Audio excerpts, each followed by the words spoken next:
Hello, हाय, नमस्कार मंडळी. मी प्रियांका. स्वागत आहे तुमचं माझ्या नव्या व्हिडिओमध्ये. तर आज आपण बनवणार आहोत ड्रायफ्रूट लाडू. माझी मम्मी माझ्यासाठी बनवत आहे. बघू शकता सगळे ड्रायफ्रूट्स आपल्याला गरम कढईमध्ये भाजून घ्यायचे आहेत बिना तुपाचे. काजू, बदाम, पंकिन सीड्स, मेथी, इलायची असं सगळं थोडंसं हलकं हलकं गरम करून भाजून घ्यायचं आहे. त्यानंतर घी घालून आपल्याला डिंक चांगले फुलेपर्यंत भाजून घ्यायचे आहेत. बघू शकता तुम्ही स्क्रीनवर तुम्हाला दिसत असेल अशा पद्धतीने ते खुसखुशीत झालेले हवेत.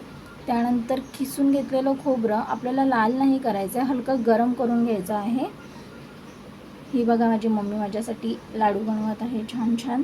त्याच्यानंतर मिक्सरला हे सगळे भाजून घेतलेले इन्ग्रेडियंट्स आपल्याला वाटून घ्यायचे आहेत. हलके थंड करून वाटून घ्यायचे आहेत. व्यवस्थित एका मोठ्या भांड्यामध्ये काढून ते पावडर मिक्स करून घ्यायची आहे. त्यानंतर आपल्याला गरम तेल त्यामध्ये घालून घ्यायचं आहे. खारीक पावडर गोडीसाठी मी इथे गूळ वगैरे काही मम्मीने वापरलेला नाही आहे, खारीक पावडर वापरलेली आहे. तूप टाकून छान सगळं एकत्र एकजीव करून घ्यायचं आहे आणि लाडू वळून घ्यायचे आहेत. तयार आहेत आपले पौष्टिक लाडू. कशी वाटली तुम्हाला ही रेसिपी मला कमेंटद्वारे नक्की कळवा. व्हिडिओ आवडली असेल तर व्हिडिओला लाईक करा, चॅनलला सबस्क्राईब करा. Thank you for watching.